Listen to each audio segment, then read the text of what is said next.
Imagine wolves in the British Isles hunting deer and wild boars and creating an ecological balance on the island. The history of wolves in the UK is a fascinating tale of coexistence, conflict, and eventual extinction. Wolves once roamed freely throughout Britain, playing an essential role in its ecosystems, but centuries of human influence and hunting gradually drove them out. Here's a breakdown of their historical journey in the UK. Prehistoric times to medieval period. Ancient presence. Wolves were native to the British Isles long before human civilization developed, with evidence dating back to the end of the last ice age, around 12,000 years ago. As top predators, they coexisted with large prey species, helping maintain a balanced ecosystem. Early human coexistence. Wolves likely interacted with early human societies, competing for resources. Wolves and humans have a long history of competing for game, and as humans settled and began farming, wolves became seen as threats to livestock. Roman occupation, 43–410 AD. During the Roman period in Britain, wolves were still common, but with the growth of agriculture, wolves increasingly preyed on livestock, leading to conflict with humans. The Romans documented wolves and may have implemented early hunting measures. The medieval wolf hunts, Saxon and Norman periods. By the time of the Anglo-Saxon period, 5th to 11th centuries, wolves were considered serious pests. Kings offered rewards or wolf bounties for their killing. Wolves were commonly hunted as livestock farming expanded, reducing their natural prey. The Norman conquest in 1066 saw the introduction of stricter forest laws, which inadvertently affected wolf populations. Hunting of deer, a natural prey for wolves, was restricted to nobility, putting additional pressure on wolves to seek livestock as food. Medieval kings, including Edward I and Edward III, encouraged organized hunting campaigns against wolves. In the 13th century, Edward I ordered their eradication from certain forests and offered bounties to anyone who killed a wolf. Decline and extinction. By the 14th century, wolves had been largely eradicated from southern England. In Scotland and northern England, where wolves held on longer due to dense forests, organized hunting intensified. Scottish extinction. Wolves persisted in the Highlands of Scotland until around the late 17th century. The last recorded wolf in Scotland is believed to have been killed in 1680 by Sir Ewan Cameron of Lochiel. The combination of habitat loss, deforestation, and relentless hunting contributed to their extinction. Final eradication. By the early 18th century, wolves were likely extinct throughout the British Isles. The exact dates and circumstances are unclear as they faded from common knowledge, but deforestation and expanding agricultural practices left little suitable habitat for them. Folklore and cultural legacy. After their extinction, wolves remained prominent in British folklore and legends, often portrayed as dangerous and cunning predators. They appear in various local myths, stories, and place names, such as Wolf's Castle in Wales, preserving their memory in British culture. Wolves have also been symbols in British heraldry, where they represent loyalty and bravery. Rewilding wolves in the UK could offer a range of ecological, economic, and social benefits. These benefits, demonstrated in other reintroduction projects, stem from wolves' role as apex predators, helping restore ecosystems, balance prey populations, and contribute to habitat and biodiversity recovery. Ecosystem, balanced through trophic cascades, wolves regulate populations of herbivores like deer, preventing overgrazing. High deer numbers can harm vegetation and hinder forest regeneration, which disrupts ecosystems and reduces biodiversity. The reintroduction of wolves often triggers a cascade of ecological benefits. As herbivore behavior and population dynamics adjust, forests and river ecosystems regenerate, creating better habitats for various species. Yellowstone National Park's wolf reintroduction is a famous example, where wolves indirectly restored entire ecosystems by reducing overgrazing near rivers and valleys. Biodiversity enhancement wolves can promote forest regeneration as reduced herbivore pressure allows for the natural regrowth of plants and young trees. Healthier forests support a range of species, from small mammals and birds to insects and plants. By reducing deer populations, wolves may help restore riverbanks, improve water quality, and support amphibians and fish populations. Economic benefits through ecotourism. Tourism attraction. Wolf reintroduction can attract ecotourists, wildlife enthusiasts, and photographers, potentially providing a financial boost to rural and natural areas. In Yellowstone, wolf-related tourism generates millions in revenue annually. Local jobs and business opportunities. Increased tourism could benefit rural areas by creating job opportunities, particularly in hospitality, guiding services and conservation roles, contributing to a sustainable local economy. Natural carbon sequestration and climate mitigation. By enabling forests and grasslands to recover, wolves contribute indirectly to carbon sequestration as healthy, mature forests store more carbon, helping combat climate change. With balanced ecosystems, soil and water systems are healthier and can retain more carbon, reducing the need for costly ecological interventions. Education and conservation awareness.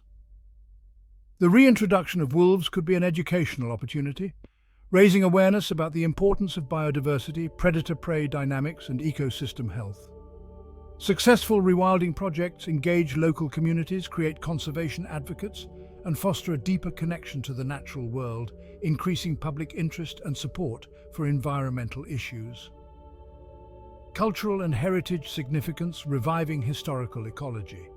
Wolves are a part of the UK's natural history and cultural identity, frequently appearing in British folklore, place names and stories. Reintroducing them would honour this heritage and strengthen the connection between people and nature. Reinstating balance. Restoring wolves can symbolise a modern commitment to environmental restoration and respect for natural ecosystems, resonating with the growing conservation ethos in the UK. Challenges and mitigation. While the benefits are compelling, reintroducing wolves requires careful planning, especially regarding concerns from farmers about livestock predation. Effective solutions include compensation programs. These programs can help alleviate concerns by compensating farmers for any livestock losses. Fencing and livestock protection. Improved fencing and use of guard animals like dogs can also mitigate the risks. Community engagement, involving local communities in rewilding decisions and management, can promote acceptance and cooperation, especially when they see the long-term benefits of rewilding. By reintroducing wolves, the UK could take a major step toward revitalising its natural landscapes and restoring the balance of its ecosystems. I have met wolves, Indian wolves and European wolves, in the past, and they are very shy of humans, and they will not approach humans, and it is very rare for them to attack humans.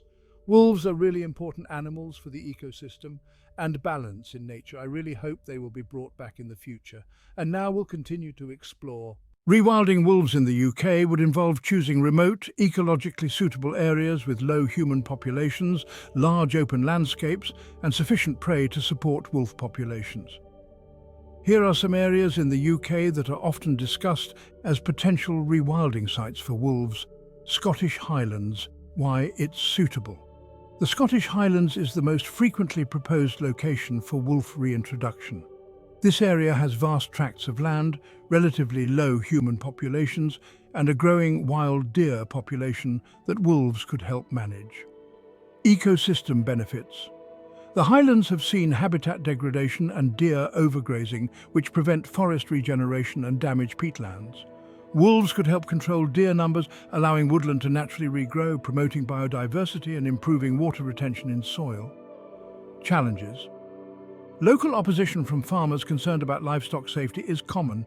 Mitigating measures like compensation programs, fencing and livestock protection could help address these concerns. Kielder Forest, Northumberland. Why it's suitable. Kielder Forest is one of the UK's largest forests, with extensive woodlands and low population density.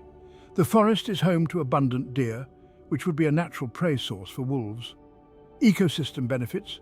Wolves could help manage deer populations here, encouraging the growth of young trees and understory vegetation, supporting a more diverse forest structure.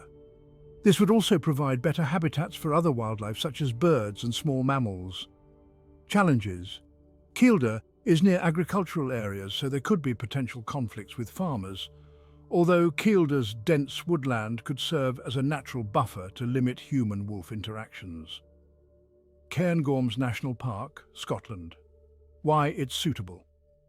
Cairngorms National Park is a remote and expansive area with rugged terrain, a sparse human population and abundant wildlife. The park's forests and highlands would offer an ideal habitat with plentiful deer. Ecosystem benefits. Wolves could play a key role in balancing deer populations here, allowing natural forest regeneration and improving habitat quality.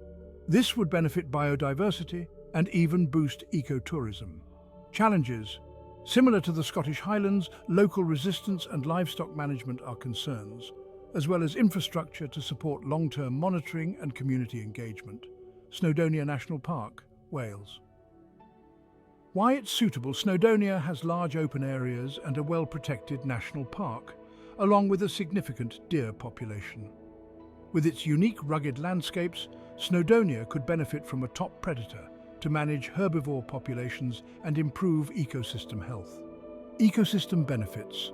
Wolves could restore natural balance to herbivore populations, helping forest and scrublands recover. This recovery would create more diverse habitats for species like birds, insects, and small mammals. Challenges.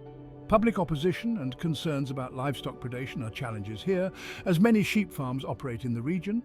Effective mitigation strategies would be essential to prevent conflicts with farmers. Lake District, Cumbria. Why it's suitable. The Lake District is a large mountainous area with high levels of biodiversity and a high deer population that could benefit from natural predators to prevent overgrazing. Its relatively low human density in certain parts and rugged terrain could support wolf packs. Ecosystem benefits. Reintroducing wolves could help balance deer populations and enhance habitat diversity, supporting healthier forests and helping reduce soil erosion on hillsides. Challenges. The Lake District is a popular tourist area with many sheep farms, so there could be significant pushback from local communities. Wolves' presence would require strong public education and careful planning to ensure successful reintroduction. Exmoor, southwest England. Why it's suitable. Exmoor has large open landscapes, extensive moorland, and a population of wild deer. Its low human density and varied habitats could support a small wolf population. Ecosystem benefits. Wolves could help control deer populations, allowing natural vegetation to flourish, benefiting other native species and improving soil and water quality in upland areas. Challenges. Exmoor's proximity to agricultural land raises concerns about livestock safety. Building awareness and ensuring proper management programs would be essential here. Considerations for rewilding success. Rewilding wolves in the UK requires stakeholder engagement, effective communication and partnerships with local communities. Farmers, conservation groups and government agencies are essential to gain public support and reduce conflicts. Livestock protection measures. Programs to protect livestock such as compensation schemes, improved fencing and the use of guard animals can help address farmers' concerns. Education and awareness. Public education about wolves' ecological role can build community support and promote coexistence. Monitoring and management. Continuous monitoring of wolf populations and their ecological impacts would ensure a successful and sustainable rewilding effort. The potential benefits of rewilding wolves in the UK are significant, from ecosystem restoration to biodiversity enhancement, but achieving these outcomes requires careful planning and long-term commitment. Wolves are really afraid of humans, and it is very rare that they will attack. However, if you see wolves in the wild and they approach you, you should behave like this. 1. Do not run, but behave aggressively while walking towards the wolf and cast or clap your hands if he tries to approach. 2. Do not turn your back to the wolf, but continue to stare at him directly. If you are with a companion and more than one wolf is present, position yourself back to back and slowly move away from the wolves. 3. Back away slowly while facing the wolf and act aggressively. 4. Stand your ground if a wolf attacks you and fight by any means possible. Use sticks, stones, ski poles, fishing rods or whatever you can find. 5. Use air horns or other speakers. 6. Use pepper spray or tear gas. 7. Climb a tree if necessary. Wolves can't climb trees. 8. Keep the children very close to areas where there are wolves. 9. If you sleep in the wild, it is mandatory to close tents that have children in them at night. 10. The dogs must be leashed because wolves see them as intruders. They will think that the dogs are coming to seize their territory, and they will attack. Again, wolves are really afraid of humans, and it is very rare that they will attack. If wolves were reintroduced into the UK, their interactions with existing and potentially reintroduced animal species would have a variety of impacts, especially with species such as deer, wild boar, wild horses, wild cows, water buffalo, and even free-roaming big cats. These interactions would shape local ecosystems, creating a more dynamic and potentially balanced natural environment. Here's a look at how these interactions might unfold. Deer species, Scottish red deer.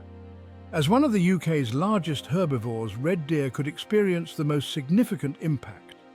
Wolves would likely reduce red deer populations, particularly by preying on older, weaker or sick individuals. This would help control overgrazing, aiding forest and vegetation regrowth. Roe deer, fallow deer and sika deer. Wolves would also hunt these smaller deer species, which are widespread and can cause significant damage to woodlands. A reduction in these populations would ease grazing pressure on native plants and allow habitats to regenerate, benefiting biodiversity. Reeves's muntjac and Chinese water deer. These non-native species could also become prey for wolves. Muntjac, in particular, has become an invasive species, causing damage to understory vegetation. Predation from wolves might help curb their numbers, aiding in habitat recovery for other native plants and animals. Wild boar could be a source of food for wolves, especially in areas where boar populations are abundant. Wolves would likely prey on younger or weaker boar, helping to keep their populations in check. Since boar are known to root up soil, which can aid plant diversity but also cause agricultural issues, wolves might help regulate their numbers, balancing their impact on the ecosystem. Wild horses, for example the Exmoor pony, are not typically a primary prey for wolves due to their size and defensive abilities. However, wolves might occasionally prey on young or sick individuals. This interaction could have minimal impact on horse populations, but would likely encourage natural selection, promoting healthier and more resilient horse populations. Wild cattle, heck cattle. These cattle, often reintroduced as proxies for extinct wild species, may rarely be prey for wolves due to their size and strength, although young or vulnerable individuals could be targeted. Predation could help prevent overgrazing and encourage natural herd behaviors, benefiting grassland ecosystems. Water buffalo. Generally adapted to wetland environments, water buffalo might have limited overlap with wolf territories. However, wolves could help manage populations in areas where buffalo numbers threaten habitat stability. European bison. Recently reintroduced in small numbers in Kent, European bison are formidable and unlikely to be targeted often by wolves. Predation would mostly affect vulnerable bison, such as calves, potentially reinforcing bison herd cohesion and improving genetic resilience. Small mammals. Wolves indirectly benefit small mammals by controlling herbivore populations, which allows undergrowth and vegetation to thrive, creating habitats for these species. This increased vegetation cover would improve habitats for rabbits, hares, mice and voles, providing a balanced ecosystem that supports prey diversity for a variety of predators. Birds ground nesting. Birds. Wolves' impact on deer could indirectly benefit ground nesting birds by reducing grazing pressure and allowing vegetation to regenerate, providing shelter and nesting sites. Birds like lapwings and skylarks, which need cover, would benefit from the increased vegetation. Birds of prey. Carrion left by wolves would be a food source for scavenging birds like ravens, buzzards and kites. Wolves could thus support the populations of these scavengers, boosting biodiversity and food availability for various species. Big cats, pumas, black leopards and black puma pard. There have been sightings of free-roaming pumas, leopards and hybrid species. Wolves could potentially compete with big cats for prey, like deer and smaller mammals, though such interactions are rare in nature since wolves are pack animals and big cats are solitary. Big cats were confirmed and established a possibility of a population of 250 to 500 big cats free in the UK, maybe more. Wolves might limit their range or indirectly alter their hunting patterns. This competition could lead to an interesting dynamic, possibly resulting in territorial adjustments rather than direct conflict. Potential benefits for ecosystem health. Reduced browsing by deer and other herbivores would allow woodlands, grasslands and riverbanks to regenerate, benefiting plants, insects and other wildlife that rely on these habitats. By restoring vegetation cover, wolves would indirectly create more diverse habitats, which would support a range of species from insects to small mammals and birds. Wolves would help encourage natural herd dynamics among prey animals, reducing disease transmission by culling weaker individuals and promoting healthier populations. The first wolf pack had finally arrived in the UK after centuries of absence, their howls echoing across the rugged landscapes of the Scottish Highlands. Conservationists, ecologists, and eager locals watched closely as these wolves adapted to their new environment. The Rewilding project had been years in the making, aimed at restoring balance to the ecosystem and addressing overgrazing issues that had affected everything from wildflowers to forests. The wolves, 8 in total, cautiously navigated their new surroundings. They moved through the dense woods where Highland cattle grazed in the open clearings. Occasionally, a red deer or roe deer would emerge, pausing to observe the new predators with cautious curiosity before bolting back into the safety of the trees. The wolves, fresh from reintroduction, weren't yet ready to give chase. They were too busy exploring, scenting the air, learning the lay of the land. It didn't take long for the wolves to settle into their natural role as apex predators. As the days passed, their hunger grew and instinct took over. A few days in, they had their first real hunt. A young Sika deer separated from its herd, providing a taste of what the highlands had to offer. As the wolves fed, birds of prey like buzzards and kites circled overhead, keen on any scraps the pack might leave behind. Their presence was already having a subtle effect.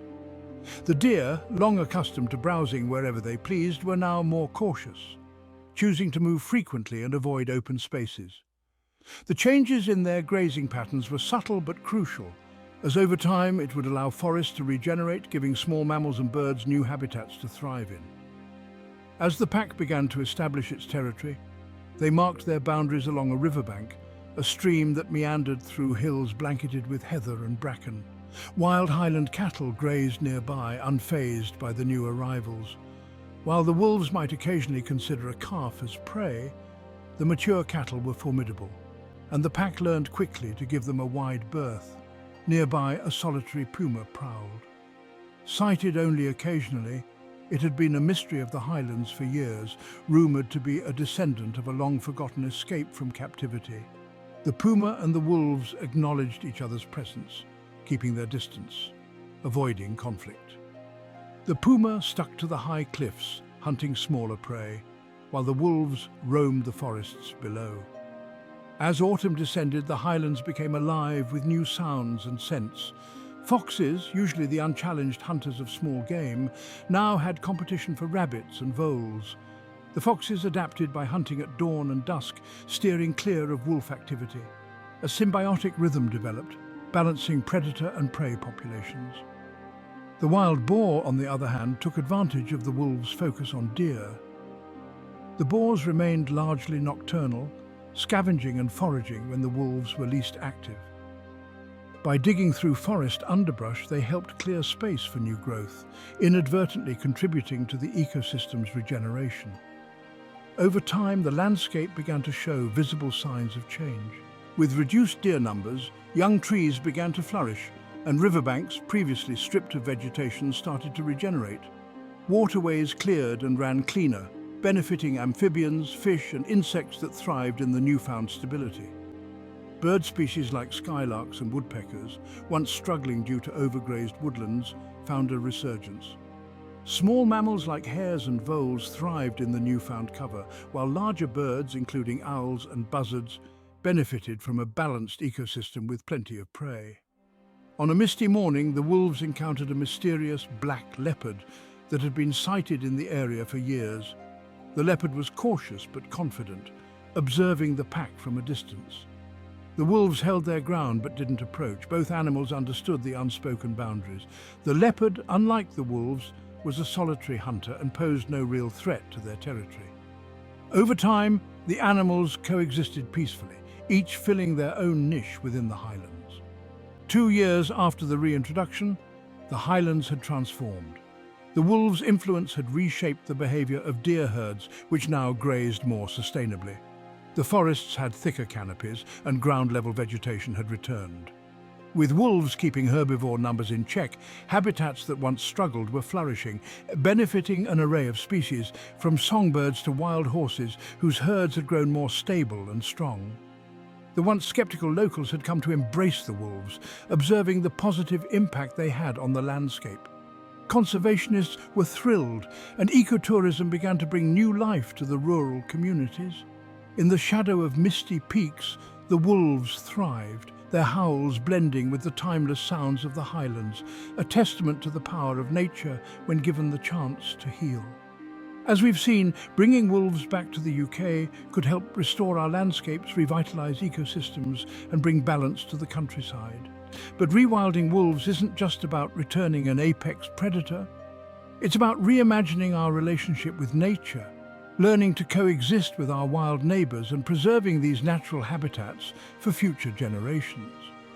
The journey won't be without challenges, but together we can create a future where wolves and people thrive side by side. What do you think? Could wolves have a place in the UK's wild spaces again? Let us know in the comments below, and if you're passionate about rewilding, don't forget to like, share and subscribe for more content on how we can shape a wilder, healthier world.